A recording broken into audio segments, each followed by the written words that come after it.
ওই নবীর উপর একবার দুরূদ শরীফ পড়ি। যেই নবীরে না বানাইলে কুল কায়নাতের কোনো কিছু সৃষ্টি করতেন না। যেই নবীরে না বানাইলে এই সুন্দর জীবনটা আমরা পাইতাম না। লাউলা কালামা খলাকতুল আফলাক। আমার আল্লাহ ডাক দিয়া বলে, বন্ধু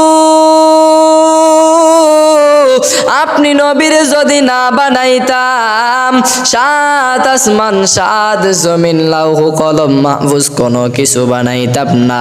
ইয়া রাসূলুল্লাহ, নবী গো আপনারা বানাইলাম বিদায় আমি সাত আসমান সাত জমিন সব কিছু সৃষ্টি করেছি। শুধু তাই নয়, আপনার শানকে আমি এত উপলব্ধি করলাম। ওয়ারফানা লাকা যিকরাক ওয়া মা আরসালনাকা ইল্লা রাহমাতাল লিল আলামিন।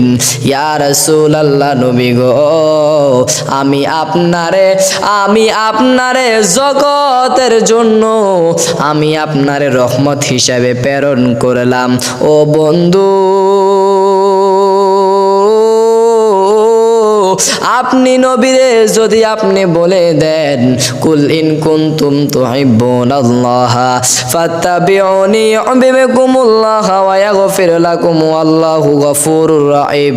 ইয়া রাসূলুল্লাহ, আপনি আমার বান্দা বান্দীদেরকে জানায়া দেন, আপনি আমার উম্মতিদেরকে শুনায়া দেন, তারা যদি আমি আল্লাহরে ভালোবাসতে চায়, তারা যদি আমি খোদারে পাইতে চায়, তারা যেন সর্বপ্রথম আপনি নবীরে ভালোবাসে। তারা যদি আপনি নবীরে ভালোবাসে, আমি আল্লাহর ভালোবাসা হইয়া যায়। তারা যদি আপনি নবীরে রাজি খুশি করাইতে পারে, আমি আল্লাহ তাদের প্রতি রাজি এবং খুশি হইয়া যায়। মাইয়ুতির রাসূল ফাকাদ আতা আল্লাহ। আমার নবীরে আপনি নবীরে অনুগত করলে আমি আল্লাহর অনুগত হইয়া যায়। এবার আপনারা বলুন, ওই নবীর উপর দুরূদ শরীফ পড়া দরকার আছে না নাই?